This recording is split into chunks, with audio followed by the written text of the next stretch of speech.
sekarang ini semuanya serba tiba-tiba. Dan firman Tuhan sudah mengatakan bahwa segala sesuatu akan digoncangkan. Tentang berakhirnya pandemi ini tidak ada seorang pun yang tahu. Kita tidak bisa memaksa Tuhan harus menghentikan sekarang juga. Tapi kita harus yakin, saudaraku, bahwa sebagaimana firman Tuhan katakan bahwa Dia membuat segala sesuatu indah pada waktunya. Tuhan mau kita belajar percaya bahwa di tengah-tengah situasi yang sulit, Tuhan adalah Tuhan yang tetap pegang kendali atas kehidupan kita. Apapun keadaan yang terjadi, Tuhan Yesus ada bersama dengan kita. Tuhan yang pernah menolong kita di waktu yang lalu adalah Tuhan yang sama yang menolong kita di hari ini. Hasil akhir bukan di tangan corona. Hasil akhir tetap di tangan Yesus Kristus. Dialah Tuhan yang berdaulat. Dialah Tuhan yang tetap pegang kendali atas kehidupan kita.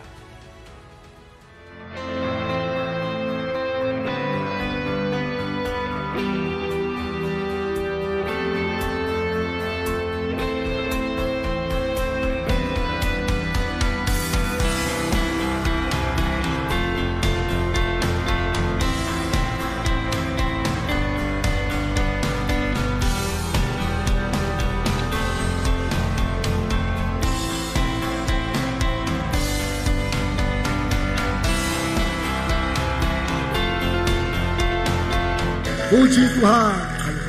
Berikan salam kiri kanan, katakan Tuhan itu baik dan sangat baik. Haleluya. Puji Tuhan, saudara. Ya, saudara-saudara yang hadir ini sudah diuji dengan air, belum dengan api. Sudah berhasil menerobos ya hujan yang tampaknya tidak terlalu keras, tetapi juga ada, sebab ternyata saya lihat ada beberapa orang basah bajunya, ya, tetapi tidak mengapa. Oleh kemurahan Tuhan kita berada di sini sekarang. Amin. Sebab bukan kita yang memilih Tuhan, Tuhan yang memilih kita. Dalam Matius 4, saya mau bacakan satu ayat yang seringkali saya ucapkan. Manusia hidup bukan dari roti saja, tetapi dari setiap firman yang keluar dari mulut Allah. Tolong bacakan ayat 4, pasal 4 ayat 4. Sudah dapat? Ya, bagi saudara yang masih baru bisa dicari di perjanjian lama, perjanjian baru, bukan perjanjian lama. Kalau perjanjian lama, lama-lama nanti ngantuk, tidak dapat. Matius 4 ayat 4, ya silakan.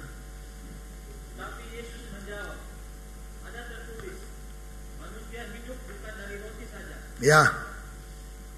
Tetapi dari setiap firman yang keluar dari mulut Allah. Mungkin saudara berkata, saya tidak suka makan roti. Saya bukan orang Belanda. Ya. Saudara, ini roti maksudnya adalah bahan pokok makanan orang Yahudi, seperti orang Eropa, seperti orang Amerika. Pokoknya yang kulit bule itu makanannya bukan nasi, tapi roti. Ya. Saudara, tidak menjadi soal. Roti dalam arti bukan menikmati roti, roti dalam arti bahan pokok. Seperti orang Indonesia makan nasi. Arti yang kedua, materi. Ya, nasi, roti itu kan sesuatu yang bersifat materi, ya, yang tidak usah makan roti di dalam alam roh. Oh, nggak bisa itu. Roti tidak kenal alam roh, beras tidak mengenal alam roh. Alam nyata dimakan oleh manusia yang nyata, bukan manusia yang tidak nyata. Dan Tuhan Yesus bilang, manusia hidup tidak ditentukan oleh hal-hal jasmani saja, oleh materi, oleh makanan enak, oleh ya macam-macam ya yang lainnya. Semua bersifat duniawi yang kalau manusia meninggal dunia tidak bisa bawa itu. Ya, setiap minggu kita ada orang mati. Tadi saya baru mengubur seorang ibu ibu tua, ya. Setelah tiap minggu hampir saya menguburkan orang mati. Minggu lalu juga, siapa itu minggu lalu? Saking banyak yang saya tidak kenal. Pokoknya ada orang mati. Siapa?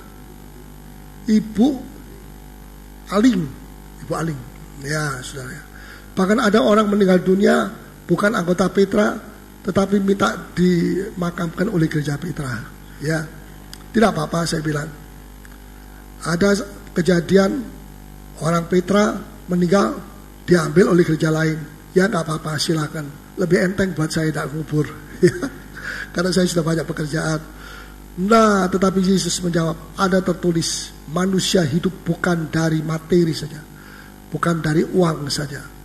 Tidak berarti uang tidak perlu, uang perlu. Tetapi masalahnya sampai di mana kita memiliki uang. Jangan dibalik, sampai di mana uang memiliki kita, maka uang jadi bos kita dan kita jadi budaknya bos itu. Ya, dan uang ini tidak boleh jadi bos kita. Kalau jadi bos kita macam-macam dia. Ya. Dia bisa beli apa saja, dia bisa beli manusia juga dia bisa beli. Istri yang kedua, tiga itu semua dibeli. Ya. Saudara, ini kalau dia jadi bos kita, sekali-kali jangan izinkan dia jadi bos. Tapi kita yang mesti jadi bosnya dia. Ya, kalau kita jadi bos, kita memperbudak dia. Kita melakukan sesuatu dengan dia untuk menyenangkan hati Tuhan, bukan menyenangkan hati kita. Sebab itu keberadaan uang tidak salah, pengelolaannya bisa keliru. Yang kikir, itu terlalu kikir sampai ke kikir-kikiran, ya. Tapi yang boros, terlalu boros. Ya, tiap hari ganti sabun. Sabun kalau luar negeri harganya berapa ya? Ya, dan ya tidak salah. Dimakan pun sabun tidak membuat orang mati, tapi awas jangan makan sabun. Ya. Nah, tetapi dari setiap firman yang keluar dari mulut Allah. Mana mulut Allah? Allah ada di surga. Tapi mulut-mulutnya itu adalah para pemberita firman, para pengajar, guru-guru, hamba-hamba Allah, dan seterusnya. Saya ingin sedikit membacakan dalam Amsal 27 ayat yang ke-5. Hari ini saya akan berbicara tentang kasih itu tidak bersukacita akan ketidakadilan, tetapi bersukacita akan kebenaran. Jadi di mana ada kebenaran, kasih bersukacita. Di mana ada kejahatan, ketidakadilan, di situ kasih berdukacita. Ya. Jadi kalau orang mengatakan saya perlu kasih Tuhan, lantas hidupnya di dalam dosa terus dan tidak pernah keluar dari situ, nggak pernah disentuh Tuhan hatinya, nggak pernah lahir baru. Saya kok meragukan apa betul itu kasih Tuhan atau kasih yang bukan dari Tuhan. Sebab kasih itu tidak bersukacita akan hal-hal yang tidak adil. Ya, tetapi dia bersukacita akan kebenaran. Di mana ada kebenaran, di situ kasih itu bersukacita. Tapi sebelumnya itu kita mau baca dulu Amsal 27 ayat 5.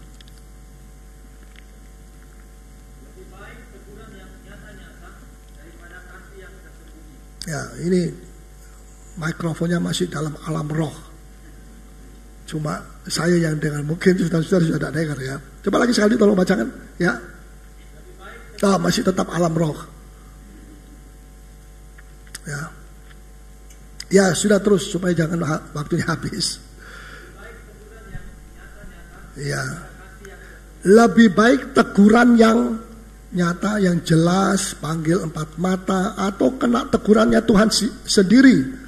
Itu lebih baik, ya, kata Amsal, daripada kasih yang tersembunyi. Aku mengasihi Anda, tapi aku melihat Anda ini bahaya. Pergaulannya bisa menjurus kepada free sex dan sebagainya. Tapi karena takut tersinggung mungkin, atau takut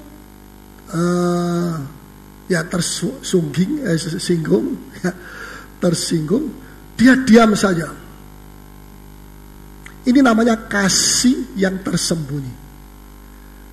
Kalau terus-terus begitu, orang ini meninggal dunia, masuk api neraka, alam maut. Karena apa? Tidak ada orang yang menasihati dia. Andai kata dia dinasihati dia akan terima. Tapi karena ada orang yang mengatakan aku mengasihi dia, tetapi kasih yang tersembunyi, gak mau memberitahu kamu, apakah kamu perlu pikir kembali, perlu meninjau. Ya, jangan menegur dalam arti langsung didatangi, hei awas kamu begini, awas lu.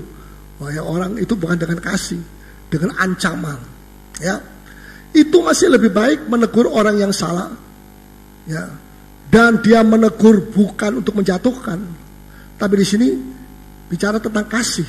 Dia menegur karena dia mengasihi, supaya jangan Anda jalan pada jalan yang salah dan tidak tahu bahwa itu salah, karena tidak ada orang yang memberitahu bahwa Anda dalam jalan yang salah, dan akhirnya dia merasa dirinya paling benar. Pada ujungnya maut datang.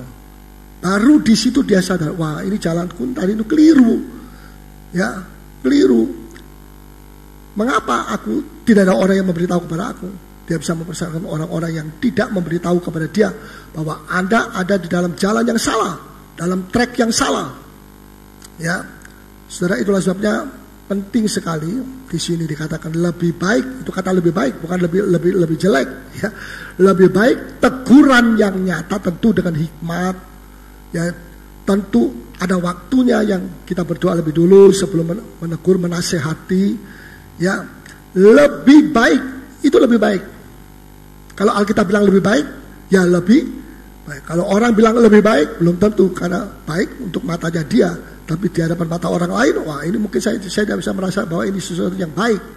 Ya, lebih baik teguran yang nyata-nyata daripada kasih tapi tersembunyi. Bisa mengerti, saudara?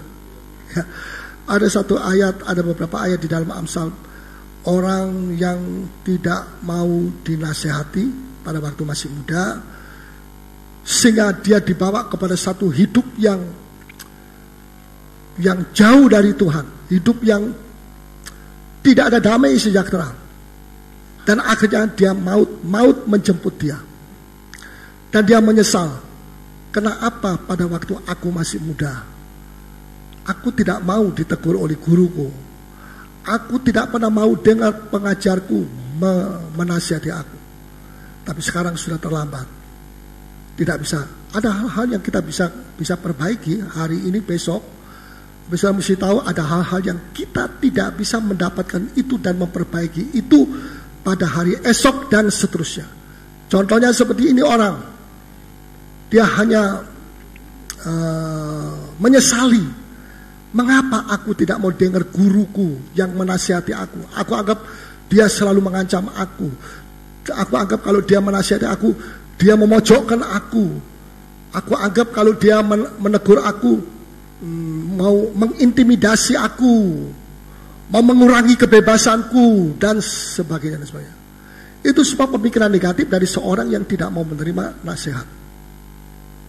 Andai kata, karena tidak mau menerima nasihat, ini tidak stop sampai kepada orang itu saja. Coba tolong. Ya, puji Tuhan. Anggap ini orang Kristen, saya gurunya menasihati dia, atau teman menasihati dia, ya. Tetapi dia tidak mau. Maka Alkitab berkata, sikap tidak mau menerima nasihat dari orang yang lebih tua, terlebih kalau itu orang tua rohani, sikap yang menolak itu akibatnya bukan pada orang ini saja selama hidupnya, tapi itu mengenai masa depannya dia dan keturunannya. Ya, bisa nangkap? Kalau dia tidak mau terima nasihat, berhenti sampai di dia saja. Satu orang aja yang salah, satu orang aja yang masuk neraka, satu orang aja yang, tapi jangan masuk neraka sungguhan ya. Satu orang saja akibatnya, dampaknya cuma kepada satu orang. Tetapi Alkitab berkata tidak. Ini sampai yang akan datang. Jadi bagaimana masa depan kita itu bisa ditentukan dari bagaimana sikap kita terhadap firman dan pengajaran Tuhan hari-hari ini. Bisa mengerti?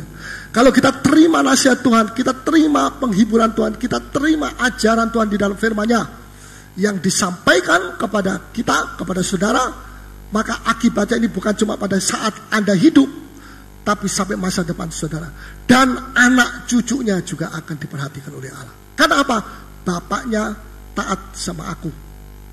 Contohnya Abraham, taat sekali kepada Tuhan. Maka Tuhan bilang, Abraham, aku punya perjanjian bukan hanya terhadap kamu saja, tapi terhadap anak-anak, cucu-cucu, dan seterusnya. Diberkati, bukan cuma Abraham diberkati, tapi Ishak juga diberkati. Dan Yakub diberkati. Dan Yusuf turun-temurun. Yusuf bukan cuma diberkati, sudah tahu, dia punya segala kuasa otoritas di Mesir. Ya. Dan seterusnya, sampai sekarang bangsa Israel diberkati oleh Tuhan. Kekuatan angkatan bersenjata luar biasa hebat. Dikelilingi musuh-musuh, tidak takut. Ya. Dia, terima kasih, dia hidupnya sekarang ini di Yerusalem, di negeri Yudea, negeri Israel ini, hidupnya persis seperti hukum Taurat. Mata ganti mata, gigi ganti gigi aja. Kalau Palestina itu menyerang mereka, wah langsung tidak lebih dari 1 kali 24 jam. Dia habisin, bukan menyerang orangnya, tetapi markas-markasnya teroris dihancurkan semua. Ya, ngeri sekali. Tapi itu sedang terjadi di Timur Tengah. Kenapa? Itu semua adalah sudah di dalam rencana Bapa. Tapi rencana Bapa adalah rencana damai sejahtera. Ya, saudara, jadi sangat penting atau tidak teguran itu? Sangat penting. Orang yang bijak gak akan menghindar dari teguran. Dalam Amsal pasal 5 ayat 12. Lalu engkau akan berkata, mengapa aku benci kepada didikan? Ya, tapi pada waktu dia sudah tua, baru sadar, baru kenapa aku kok benci kepada pengajaran? Itu satu sikap yang bodoh sekali. Tapi pada waktu dia masih muda, dia tidak mau mengatakan itu satu kebodohan. Dia bilang, sudah, tidak usah itu. Tapi pada masa tuanya, nanti dia akan merasakan akibat dari apa yang dia lakukan, penolakan-penolakan terhadap ajaran dan teguran dan kekuatan dari Tuhan. Terus, dan hatiku menolak teguran. Ya, dan hatiku menolak teguran. Ya, jangan terjadi itu dengan kita, saudara. Ya, terus, mengapa aku tidak mendengarkan suara guru-guruku? Nah, padahal guru-gurunya sudah mati semua. Ya, karena dia sendiri sudah setengah abad, mungkin lebih. Pada waktu dia diajar umur 20-an. Jadi mungkin gurunya sudah umur 50 pada waktu itu. Ditambah 30, umur 80 sudah bisa mengajar lagi. Dia baru menyadari setelah terlambat. Dia baru menyesali setelah tidak ada kesempatan yang lain untuk memperbaiki kesalahannya dia 10, 20, 30 tahun yang lalu. Wah, ini investasi berjangka panjang. Tapi bukan investasi uang, tapi investasi firman Tuhan. Setelah itu sebabnya tidak salah kalau Yesus berkata, manusia hidup bukan dari roti saja, dari uang saja, dari materi saja, semua itu baik. Tetapi bukan cuma itu tidak bisa dibawa ke negeri yang kekal. Pada saat kita meninggalkan dunia yang fana, di sini fana, di sana kekal, di sana kekal, di sini fana. Fana itu ada yang tidak kekal, ya bisa robek, bisa dimakan ngengat, bisa rusak. Itu namanya fana. Mati, kembali jadi air, kembali jadi pasir, tanah, itu fana. Tapi kita sedang menuju kepada yang kekal, kerajaan surga. Ya, jadi jangan sampai kita sadar setelah terlambat. Jangan kita sampai menyesal pada saat kita tidak punya kesempatan lagi untuk memperbaiki apa yang sikap kita terhadap ajaran firman Tuhan dan tegurannya dan nasihatnya. Ingat, semua teguran nasihat itu di dalamnya isinya adalah kasih. Tapi kasih bukan kasih yang tersembunyi, kasih yang dinyatakan terang-terangan kepada orang itu, karena aku mengasihi kamu. Bukan karena kita benci sama orang itu. Tidak. Ya, terus, dan tidak mengarahkan telingaku kepada pengajar-pengajarku. Ya, jadi saudara, ayat 12-13, lalu engkau akan berkata, mengapa aku benci kepada didikan? Dan mengapa aku menolak teguran? Mengapa, tapi tidak terjawab, tidak ada kesempatan.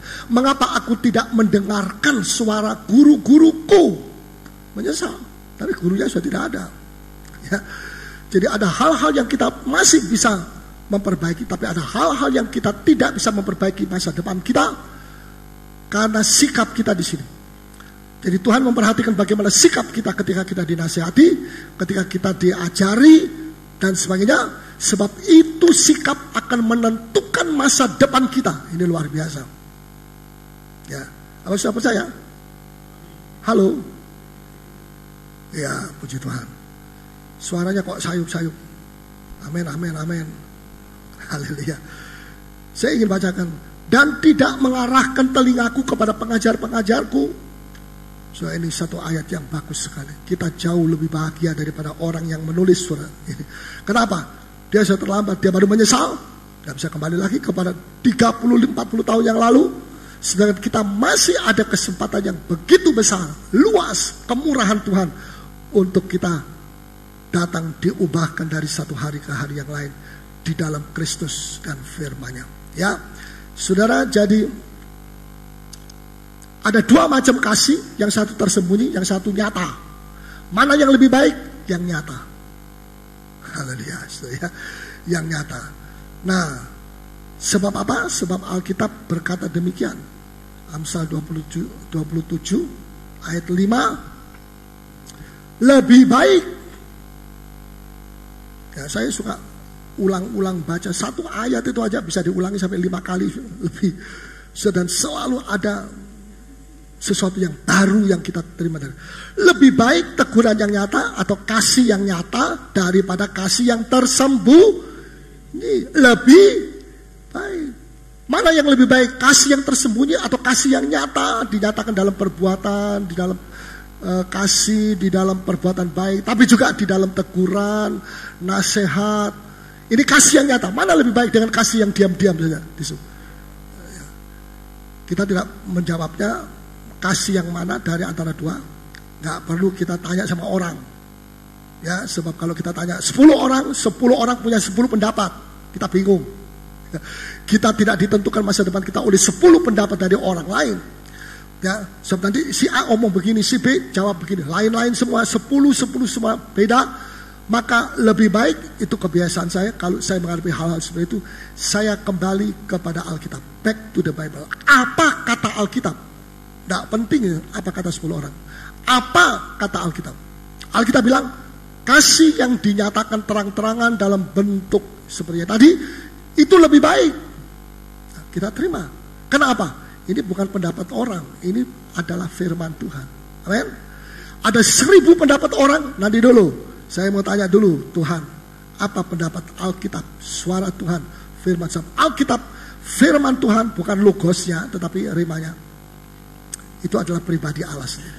Ya, puji nama Tuhan. Nah, satu ayat lagi, ayat 6, tolong bacakan. Amsal 27 ayat 6. Ya, saudara mungkin sudah pikir, loh ini Paulus khotbah kok di sini. Ya, tapi tetap saya tidak lari dari kasih. Sebab saya bicara soal kasih dalam Amsal 27. Ya, dikaitkan dengan kasih, tidak bersukacita akan ketidakadilan, tetapi akan kebenaran. Di dalam 1 Korintus 13. Silakan pasal 27 Amsal ayat 6. Ya. Seorang kawan memukul dengan maksud baik, tetapi seorang lawan mencium secara berlimpah-limpah. Masih ingat ciumnya Yudas Iskariot? Ya. Dia mencium, dia menjila, dia baik-baikan, dia mau mengambil hati. Ya. Tetapi tujuannya untuk apa? Menjerumuskan. Nah, seorang kawan, katakan sama-sama, kawan. Lawannya kawan apa? Lawan. Ya, sudah. Lawan kita siapa? Manusia, tetangga, enggak. Lawan kita siapa? Iblis. Siapa lagi? Aku kita yang ada di dalam ini, jangan lupa. Oh, kalau begitu ada musuh dari luar, tapi juga ada musuh dari dalam. Iya, musuh dari dalam itu apa? Keakuan, ego, sombongan, keangkuhan. Itu semua musuh kita. Bahkan itu lebih besar daripada iblis. Sebab iblis tidak bisa masuk di dalam kalau kita tidak buka celah. Ya, saya kembali di sini. Seorang kawan memukul, maksudnya memukul, menasehati, betul? Menegur. Awas, lampu merah. Ini semua jalan salah ini. Ayo, bagaimana? Coba. Tanya lagi sama Tuhan dan sebagainya. Ya, lebih baik teguran yang nyata maafkan ayat 6. Seorang kawan memukul dengan maksud baik, tapi seorang lawan mencium secara berlimpah-limpah, tapi cium maut. Ya, habis dicium mautnya datang. Nah, dalam terjemahan lama begini bunyinya, jika dipalu oleh sahabat, yaitu tanda setia. Kalau sahabat memalu, menasihati saya misalnya, itu tanda setia. Jangan Anda salah paham, maksudnya begitu ya. Itu tanda setia. Itu berarti teman itu setia kepada saya. Dia sahabat saya, ya. Tetapi cium seteru patut ditangkis dengan doa. Coba katakan sama-sama. Tetapi cium musuh patut ditangkis dengan doa. Ya, dengan doa. Patut ditangkis. Apakah tidak bisa dengan hal yang lain? Di sini cuma ngatai dengan doa. Jadi saudara perlu berdoa atau tidak? Menghadapi apa? Ciuman-ciuman maut. Ciuman daripada orang yang katakan dia, saya kawan, tapi padahal dia setru. Motivasi, kita bisa melakukan pekerjaan yang benar dengan motivasi yang tidak benar. Melayani pekerjaan Tuhan, itu benar atau tidak? Benar, tapi mengapa belum 1-2 tahun kukut? Apa itu kukut? Tutup. Bukan cuma warung aja yang bisa tutup. Ya, gereja bisa tutup juga. Kenapa bisa terjadi seperti itu? Karena tidak menurut kehendak Allah. Karena motivasinya melayani pekerjaan Tuhan, baik, benar, oke, itu baik, itu benar. Tapi motivasinya, nah apa motivasinya? Supaya aku jadi orang populer, aku jadi pemimpin, aku kaya raya, dapat duit banyak, aku ini itu dan sebagainya. Kalau motivasinya masih membangun kerajaan sendiri, sekalipun doanya bilang datanglah kerajaanmu, tapi dalam hatinya bilang usirlah kerajaanmu, kerajaanku sendiri yang akan kubangun. Namaku sendiri. Nah, motivasi yang begini ini benar atau tidak? Enggak benar, tapi bisa terpakai di dalam orang yang melayani pekerjaan yang benar. Tapi saudara, saya tidak bermaksud untuk menghakimi, tidak. Sebab ada beberapa yang keluar di sini dan dia membuka gereja, ya. Dan sekarang sudah tidak lagi jalan dan sebagainya. Ya, saya melihat motivasi. Kita menilai orang dari sebelah luar, apa yang dia lakukan. Tapi Tuhan menilai di dalam hati yang tidak kelihatan. Seperti Daud, aku tidak melihat dia sebelah luar, ya, kalau sebenarnya dia orangnya pendek, agak cebol dan tidak terlalu kuat, ya, spearnya tidak kayak adik kakak-kakaknya, ya, binaragawan dan sebagainya, ya, dan orangnya cuma kelas mengembalakan kambing domba. Tapi Tuhan lihat motivasi dalam hatinya, orang ini bersih, orang ini tulus. Kalau melakukan satu pekerjaan, betul-betul dia lakukan itu karena dia tahu bahwa itu saya tidak melakukan terhadap manusia, tapi terhadap Tuhan. Orangnya tidak berarti dia orang sempurna, dia juga pernah jatuh dengan Betseda dan kemudian melahirkan anak haram, anaknya mati dan sebagainya. Ya, dia pernah mengatakan itu menunjukkan bahwa Tuhan itu tidak cari orang sempurna untuk bisa jadi raja Israel. Tidak ada orang sempurna. Untuk jadi hamba Tuhan mesti sempurna, untuk jadi diakan mesti sempurna, tidak. Tapi walaupun dengan keadaan kita yang terbatas, tapi kalau hati kita tulus bersih.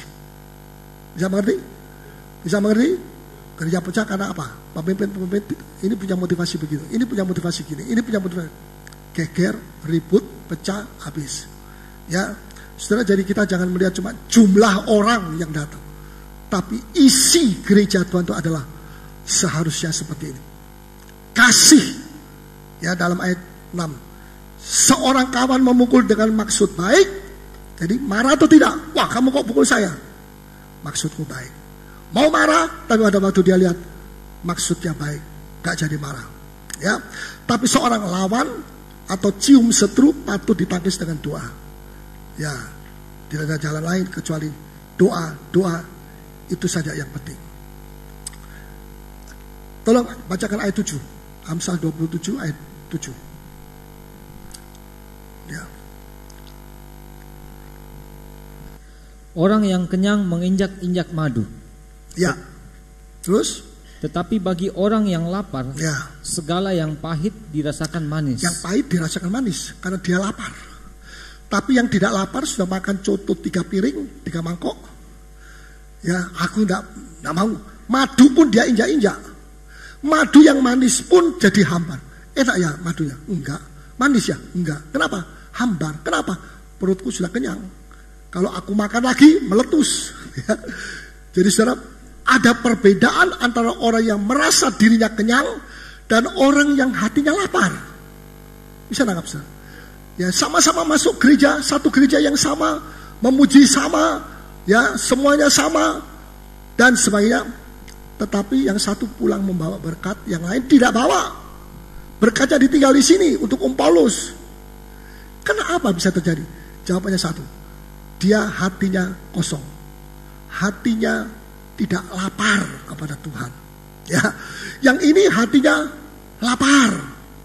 Lapar, saudara, kalau tahu orang lapar bagaimana? Waduh, ya dibagikan di Jogja itu, pokoknya kena kepalanya nggak soal, pokoknya aku bisa dapat. Lapar, betul? Saudara, dalam terjemahan lain, orang yang kenyang, madu yang manis pun menjadi hambar. Ya, rasanya bukan karena madunya yang salah, hatinya yang sudah penuh dengan segala macam yang lain. Ya, milikilah hati yang lapar akan firman Tuhan. Dan Matius 5 bilang, berbahagialah, bukan celakalah, tapi berbahagialah orang yang lapar akan nasi bungkus. Tidak salah. Akan firman Tuhan, saudara ya. Coba kita baca Matius 5 ayat yang ke sabar sedikit.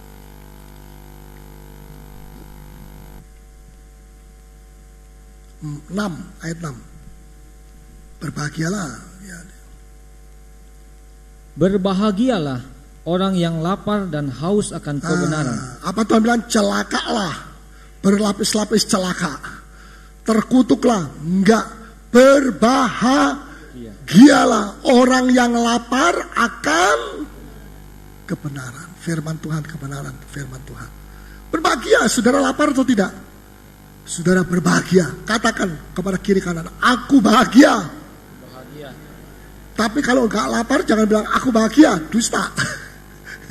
Berbahagialah orang yang lapar akan firman Tuhan, lapar akan hadirat Tuhan. Sehingga pada waktu worship leader memuji Tuhan, choir memuji Tuhan, saudara lapar akan hadirat Tuhan. Ya, pada saat mau firman Tuhan, saudara lapar akan firman Allah. Ini yang Tuhan mau. Tidak banyak, satu sudah. Seringkali saya berdoa sebelum saya berkhotbah, Tuhan berikan hati yang lapar. Hati yang itu tujuannya adalah seperti di sini. Saudara kalau lapar sudah bisa makan contoh sampai 2 mangkok. Tapi kalau tidak lapar, setengah mangkok sudah ditinggalkan. Betul? Dia cuma makan setengah, yang ini 2 mangkok. Kenapa? Sotonya ini lebih enak dari situ. Sama saja contohnya. Yang jual sama saja. Mukanya, wajahnya ya sama saja, saya tahu. Yang tidak sama apa? Hatinya. Di sini hatinya lapar. Tapi di situ hatinya setengah penuh. Ya. Mengapa hati manusia tidak bisa lapar kepada firman Tuhan? Karena ada dosa, ada kenajisan, ada ketidakbenaran, ada penipuan-penipuan, ada hal-hal yang kotor, video porno, film porno, blue film, dan apa saja di internet. Wah, saudara, keluarkan di situ. Sekarang internet itu seperti pasar porno, pasar jual porno, video klip, pornografi, dan begitu banyak. Ya, bajakan murah. 5.000 rupiah bisa membawa saudara masuk neraka. Siapa mau beli? Ya. 5.000, betul? Berarti dia juga toh? Tidak. Ya, saudara, kalau hati kita penuh kasih Tuhan, kita akan selektif pada saat kita melihat televisi. Ya, sebab kita tidak akan melihat sesuatu yang bertentangan dengan hati kita. Kalau hati penuh dengan kasih Tuhan, kita tidak mau melihat hal-hal seperti yang begitu. Ya, kita tidak mau hidup di dalam kedagingan. Ya, dan buku-buku bacaan porno dan sebagainya. Kalau sudah punya, buang. Jangan kasihkan orang lain.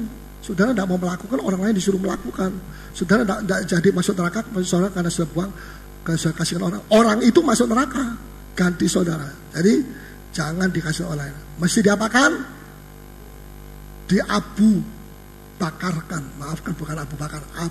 Diabu bakarkan. Ya. Dibakar habis. Ya, termasuk bagaimana saudara ada orang Kristen yang hatinya tidak lapar kepada firman Tuhan. Ada banyak hal-hal gosip, ngerumpi, rasan-rasan, apalagi isu-isu. Sekarang melalui SMS banyak isu sudah. Ya, nah kalau masih ada hal itu keluarkan semua. Minta tolong sama Tuhan, Tuhan akan tolong. Tuhan, saya tidak mau. Kecuali kalau saudara masih ingin, ya dikeluarkan dari kamar saudara, tapi hatinya masih ingin, sekali-sekali aku akan melihat, nggak apa-apa. Sekali-sekali. Saya bilang sekali-sekali masuk neraka tidak apa-apa toh. Oh jangan itu, kalau sabar saja. Saudara, kita mesti pilih satu di antara dua.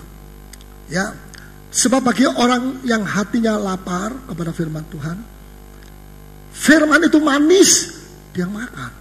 Firman itu ini kali pahit, dia makan juga. Seperti dikatakan orang yang lapar, biar pahit dimakan sama dia. Betul? Pahit, madu yang pahit pun akan dimakan. Kenapa? Lapar. Firman yang menghibur saudara juga terima. Oh puji Tuhan. Tapi firman Allah yang membersihkan hati kita pakai sabun atau pakai sikat dari besi, bukan besinya, kawat. Siapa yang pernah dibersihkan begitu oleh Tuhan? Saudara. Sakit, aduh sakit. Besok minggu depan mau ke gereja, nggak mau. Karena sakit. Hati yang lapar, firman Tuhan menghibur, dia terima. Firman Tuhan mengkoreksi, dia juga terima. Yang pahit dia juga terima, yang manis juga dia terima. Tapi hati yang lapar itu, yang pahit itu malah di dalam dia merasa manis. Bisa mengerti? Oh terima kasih, saya dihiburkan. Saya dinasihati oleh firman. Terima kasih Tuhan, terima kasih. Ini orang lapar. Jangan dulu pendeta Paulus kurang ajar ya. Dia tunjuk saya punya dosa ya. Ya dia tahu semua. Saya tidak tahu siapa-siapa. Ya, saya bukan orang yang selalu telepon ke sana kemari. Ya, telepon Tuhan Yesus.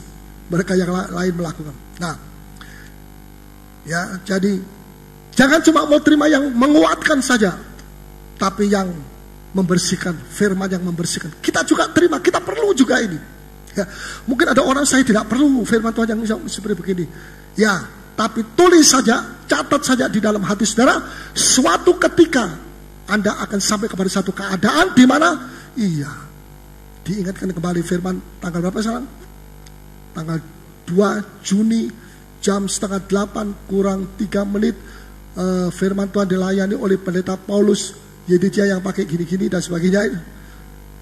Baru ingat, padahal itu sudah 3 tahun yang lalu. Sekarang baru terjadi, ingat, oh ya, saya pernah dengar firman Tuhan begini. Saudara, firman Tuhan itu kekal kok. Ya, Alkitab kan bilang, ini Allah yang menjadi manusia, firman yang menjadi manusia. Kekal? Kekal. Siapa? Yesus? Kekal? Kekal. Jadi kekal itu begini. Kalau nggak kekal, saya mau mulai dengan tidak kekal dulu. Yang tidak kekal itu begini.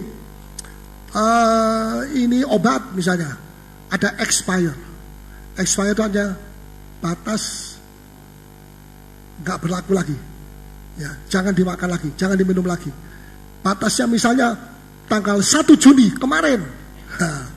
Jadi kalau kemarin minum, oke. Hari ini bisa jadi racun.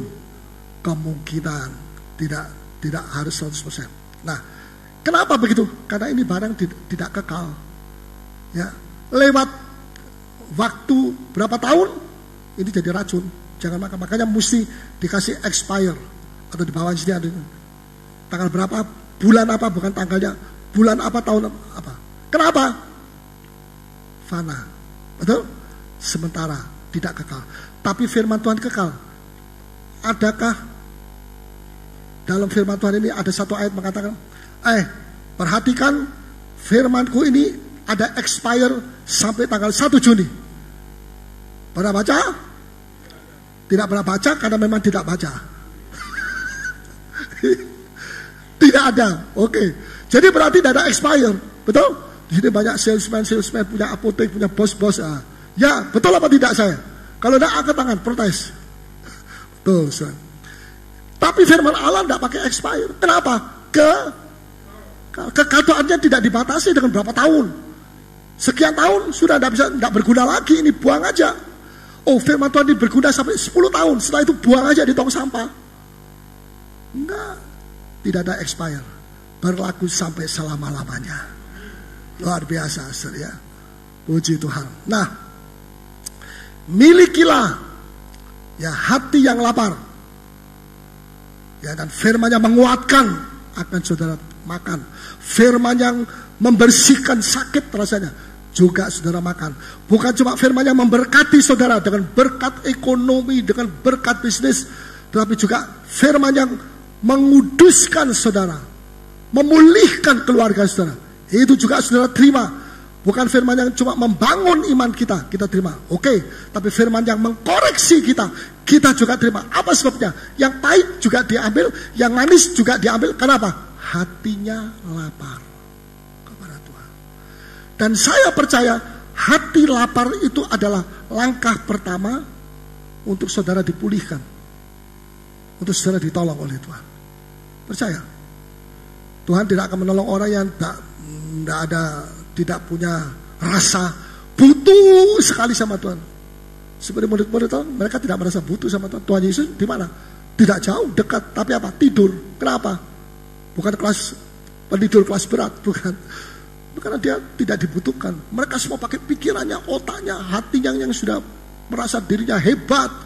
Ya, Petrus juga, aku ini sudah umur 50 tahun. Ya, 40 tahun aku tinggal di atas laut. Danau lebih banyak daripada di darat. Wah, dia usahakan semua masing-masing kekuatan mereka sendiri. Tapi akhirnya gagal, kurang 1 cm, tenggelam, air sudah penuh, baru. Itulah manusia, begitu. Baru pada saat krisis yang puncak, baru ingat kepada, oh Yesus, di manakah engkau? Yesus bilang, aku ada di sini nak. Oh Yesus, kita mau mati. Kenapa tidak mati dulu baru cari Tuhan Yesus? Tidak bisa. Ya, baru setelah itu Tuhan Yesus bilang, tolong Tuhan Yesus. Ya, nanti dulu dokter aja punya jam kerja, jam bicara. Aku juga punya jam bicara. Besok pagi. Wah, kita tenggelam semua kalau besok pagi. Langsung Yesus dibanguni. Bangun apa tidak? Bangun, saudara. Siapa di sini yang dibangun di jam 2 pagi? Oh, bangun. Banyak eknya. Ya. Saudara, Tuhan Yesus tuh, wah, tolong Tuhan, bayi saya mau mati. Jam berapa? 2:30 pagi. Tuhan bangun. Kalau nggak bangun, mati dia. Betul? Nah, saudara, itulah sebabnya Tuhan kita begitu luar biasa. Cuma satu yang Tuhan minta, supaya kita itu selalu merasa perlu, butuh sama Tuhan. Itu saja. Jangan kita mengatakan, wah saya pasti kalau begini, saya berhasil, kalau begini berhasil, kalau begitu kurang berhasil. Wah, boleh seorang bisnismen boleh mengatur strategi bisnisnya sekarang, ya boleh. Tetapi jangan merasa diri, mengandalkan diri dan mengharapkan kepada dirinya sendiri. Berharaplah kepada Tuhan. Anda mesti kerja, silakan kerja. Tapi hati Anda berharap sama Tuhan dan mengatakan, Tuhan, rezeki ini bukan rezeki nomplok. Rezeki ini Tuhan yang memberikan. Saudara, maka orang seperti itu akan terus diberkati. Kapanpun, dimanapun, saudara tinggal di Indonesia kayak, saudara tinggal di Australia kayak, saudara tinggal di India kayak, saudara tetap perlu firman Tuhan. Amin. Kalau tidak, mungkin sudah lama di mukanya sini ditulis tanda expire, ya bulan Mei tahun 2006. Ada Alkitab saudara begitu expire? Tidak ada. Syukur. Kalau ada, ganti saja, bukan Alkitab itu, saudara ya. Nah, supaya kita penuh dengan kasih daripada Tuhan. Saya mau bacakan 1 Korintus 13 ayat 6. 1 Korintus 13 ayat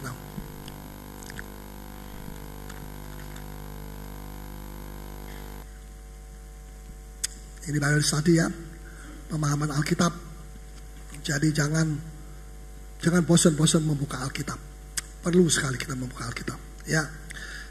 1 Korintus 13 ayat 6.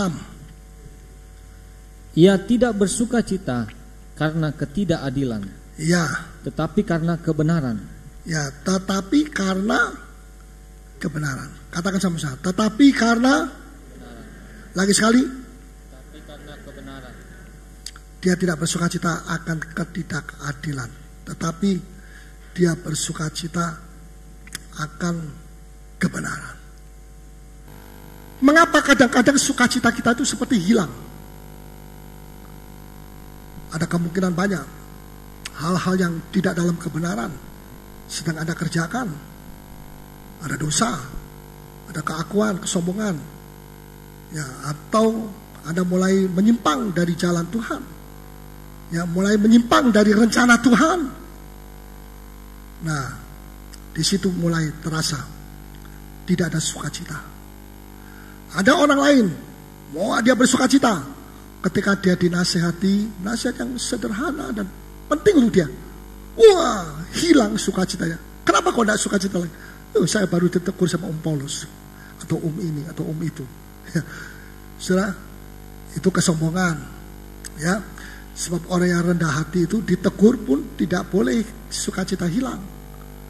Kita yang pilih hidup dalam sukacita atau dukacita. Ya, tapi kalau kita menerima dengan rendah hati, sukacita kita tetap ada. Itu merupakan satu bukti kasih Allah ada pada orang itu. Buktinya apa? Sukacita. Apalagi sekalipun kemarin ditegur, sekarang tetap dia sukacita. Ini luar biasa. Bisa mengerti saudara? Jadi Tuhan mau saudara berduka cita atau sukacita? Sukacita.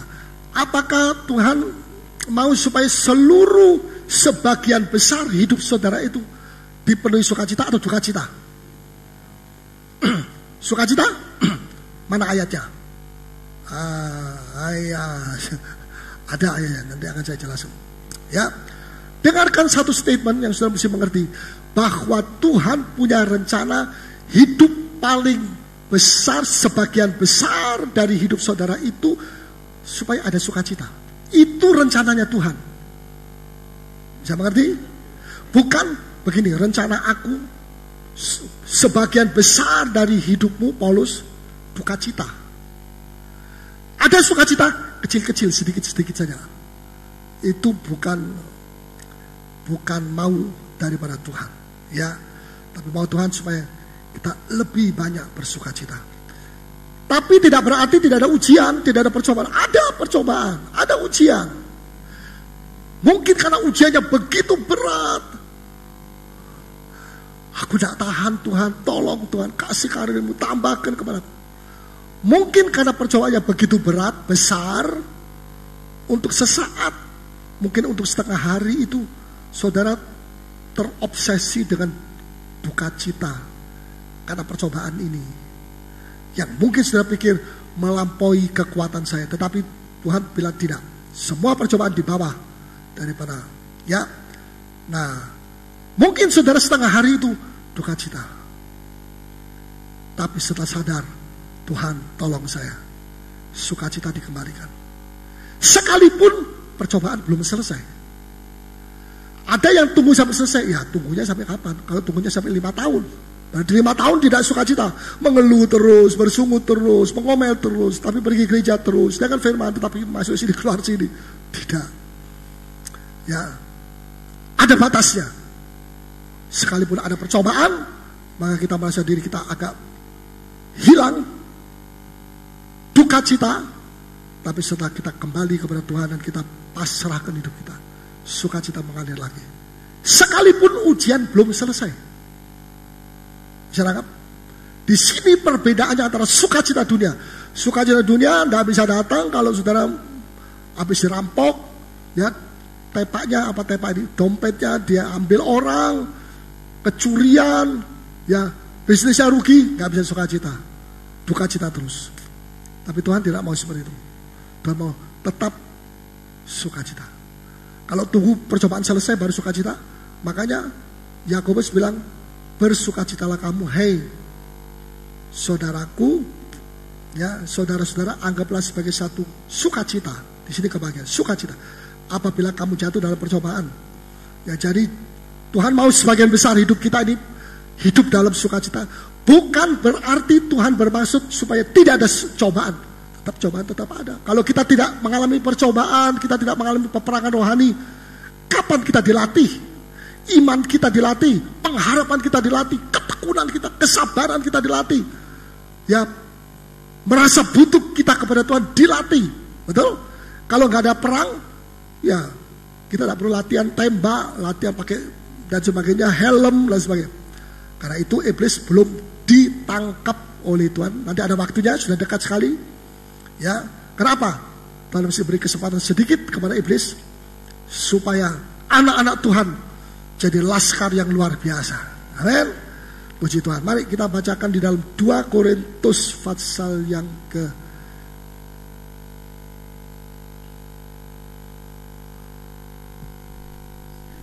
6.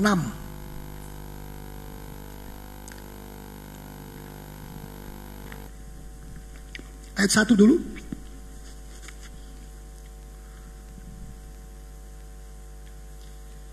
Ya. Sebagai teman-teman sekerja, kami menasihatkan kamu. Ya, lebih keras. Supaya kamu jangan membuat menjadi sia-sia kasih karunia Allah yang telah kamu terima. Ya. Sebagai teman-teman sekerja, wahai saudara-saudara, teman-teman sekerja, PKS, kelompok sel. Siapa lagi? Pelayan-pelayan perjamuan suci, pelayan-pelayan kolektor, pelayan-pelayan perjamuan suci, pelayan worship leader, pemain musik, ya, guru sekolah minggu, apalagi pelayan PMKU, apalagi pelayan perjamuan suci sudah, pendoa syafaat, itu sudah adalah pelayan-pelayan. Ingat semua, termasuk saya seorang pelayan, ingat bahwa kita itu bisa melayani Tuhan karena kasih karunia. Amin. Tapi Paulus berkata, supaya kamu jangan membuat menjadi sia-sia kasih karunia. Ya, kalau 10 tahun yang lalu rumah tangga kacau, sekarang tetap seperti itu. 10 tahun kasih karunia Allah percuma, sia-sia. Menghasilkan apa 10 tahun? Gak ada. Rumah tangga amburadul, ya 10 tahun yang lalu, tetap sekarang juga tetap seperti itu. Kan katanya Tuhan Yesus tidak berubah kemarin, hari ini, sampai selama-lamanya. Maka rumah tangga saya juga begitu, tidak benar. Betul? Ya, itu namanya menyia-nyiakan kasih karunia. Orang dunia tidak bisa melakukan dosa ini. Sebab mereka tidak pernah terima apa itu kasih karunia. Tidak pernah ngerti. Apalagi terima. Dosa ini hanya bisa dilakukan oleh orang Kristen yang sudah terima kasih karunia. Tapi hidupnya tetap sama. Berbeda berubah hanya pada hari Minggu, PA, sisanya tetap sama. Saya harap itu tidak ada di sini. Tapi saya jelaskan supaya kita jangan masuk di dalam bagian hidup seperti itu. Ya, sudah. Sekarang ayat yang ke-10. Ayat 10. Sebagai orang berduka cita. Ya, Paulus berkata, sebagai orang yang berduka cita, ya saudara tahu dia dilempari batu, kalau ke kota manapun mau dibunuh, setiap kali bangsanya sendiri Yahudi itu yang mau membunuh dia, ya, dan dia berbicara tentang penderitaannya dia. Ya, ayat 10 terus. Namun senantiasa bersuka cita. Sebagai orang miskin, ya, namun memperkaya banyak orang. Memperkaya dengan kekayaan rohani, iman, dan sebagainya. Terus, sebagai orang tak bermilik, ya, sekalipun kami memiliki segala sesuatu. Dia tidak punya pabrik, dia tidak punya toko, tapi dia memiliki segala sesuatu. Apa itu? Kerajaan sorga. Betul? Apakah ada 1-2 pabrik yang bisa dibandingkan dengan kerajaan surga? Tidak. Dia tidak punya apa-apa, ya, dia tidak punya ini itu dan sebagainya, tapi dia punya segala-galanya. Siapa dia? Yesus Kristus.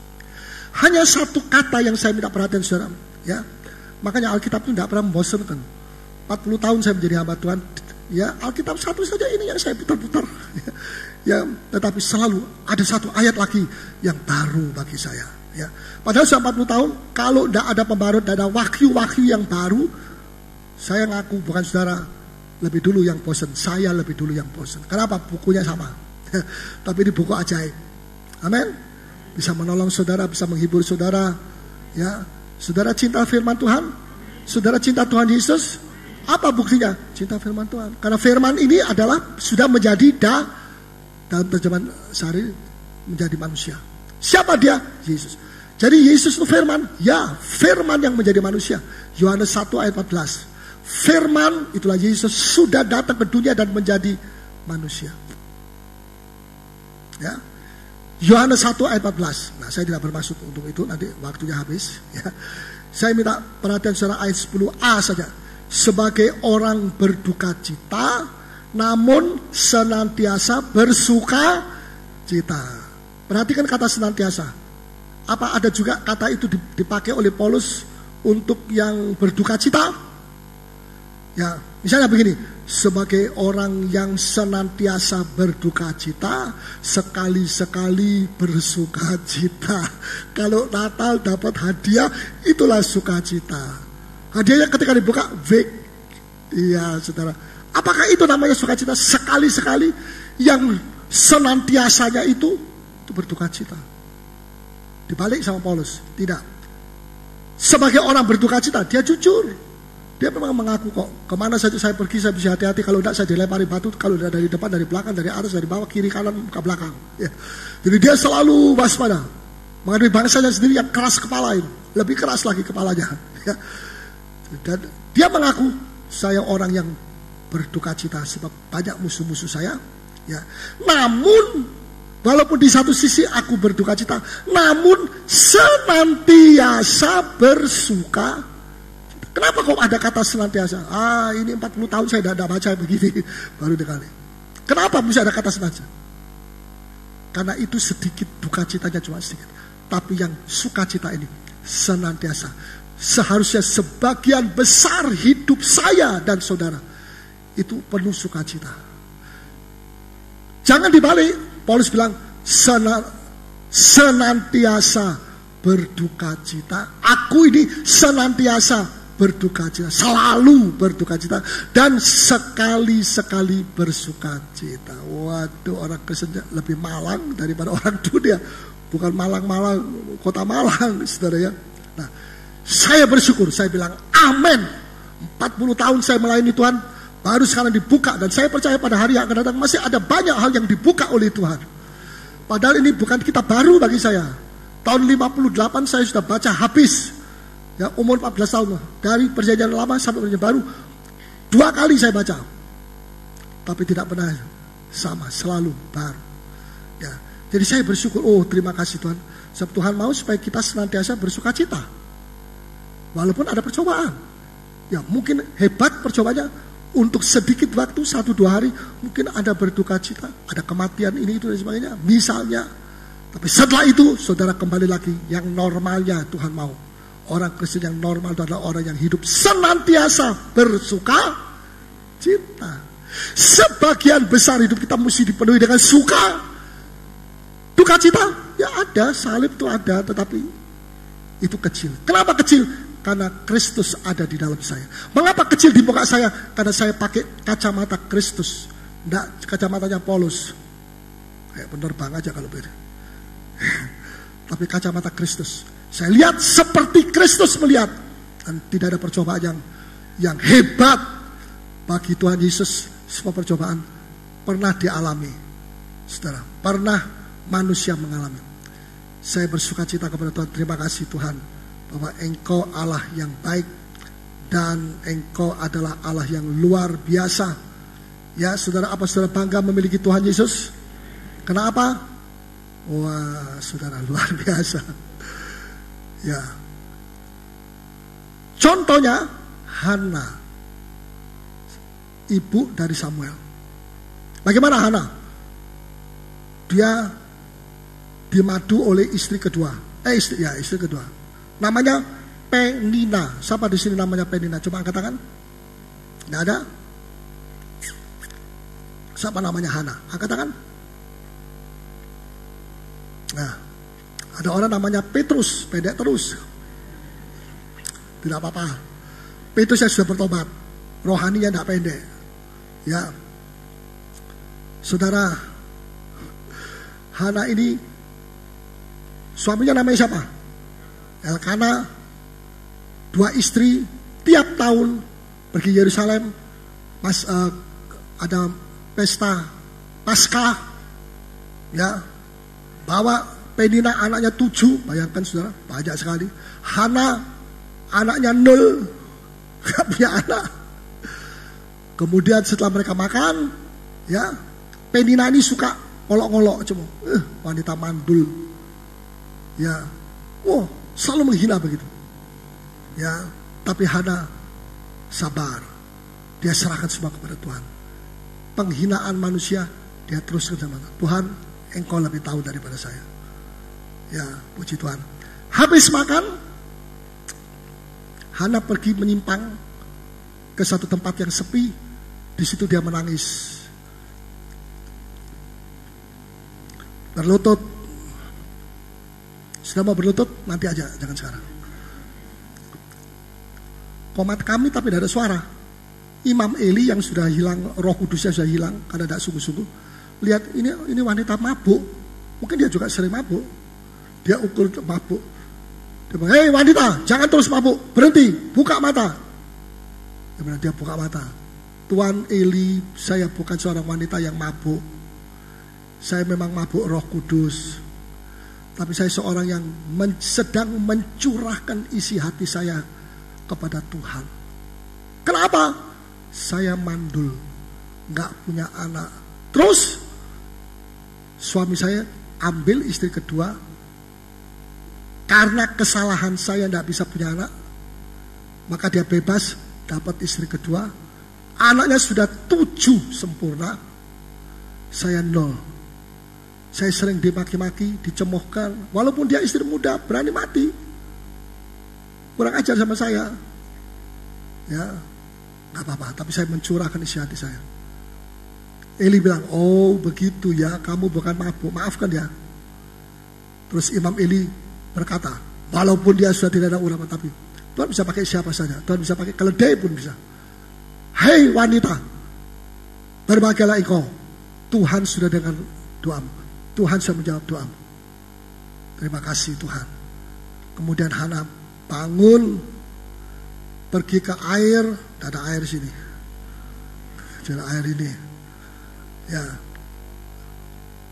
cuci semua, ya bekas keluar dari mata, keluar dari hidung, keluar dari mulut, semua jadi satu, dia bersihkan, terus dia duduk makan sama-sama suaminya, dan semua yang ikut itu mukanya tidak muram lagi.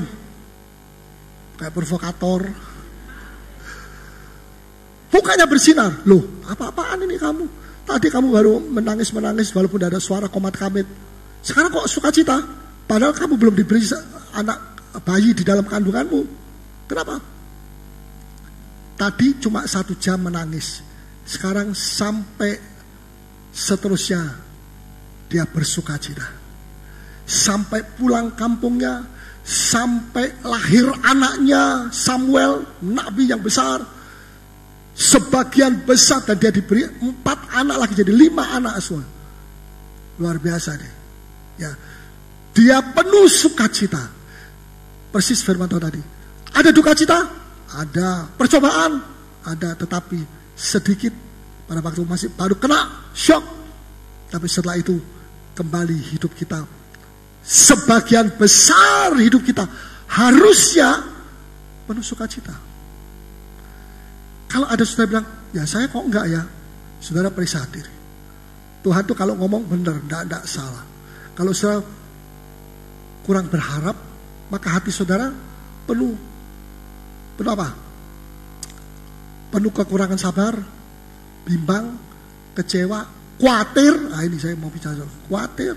Oh macam-macam. Bisakah kita bersukacita jika di dalam hati kita ada kekhawatiran, ada takut ini itu, ya bimbang, itu semua mesti pergi. Serahkan. Dan tanda saudara menyerah sama Tuhan itu adalah sukacita. Katakan kepada diri saudara, hidupku hei Paulus sebagian besar harus penuh sukacita. Kata firman Allah berkata, senantiasa bersuka. Aku juga kadang-kadang berduka cita, tetapi senantiasa selalu bersuka cita. Bukan aku bersuka cita sekali-sekali, tapi senantiasa atau selalu berduka cita. Wah, itu orang malang. Tidak, bukan itu janji Tuhan. Tetapi kasihnya Tuhan ada di dalam kita. Amin. Haleluya.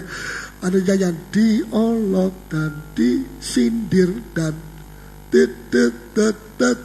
ya saudara, sukacita. Amin. Tapi saya lihat muka saudara tidak sukacita. Kayak dakocan. Tapi dakocan tidak ada sekarang. Mari kita bersukacita. Amin. Ya, jangan nanti pulang ke rumah terus, Pak, tadi Om Paulus bilang bersukacita. Saya mau bersukacita, jojing dia di situ. Sukacita itu dalam hati saudara. Serahkan khawatirmu, ketakutanmu, kebimbanganmu, serahkan semua. Sukacita akan mengalir. Dan hidup kita dijanji Tuhan sebagian besar harus penuh sukacita. Karena ada janji Tuhan senantiasa. Kalau tidak, berarti Alkitab ini keliru. Mesti di tip X. Tidak ada satu perkataan Tuhan yang keliru. Amin. Dan dia ada di tengah-tengah kita. Sumber sukacita. Mari kita bangkit berdiri semua. Kita datang kepada Tuhan.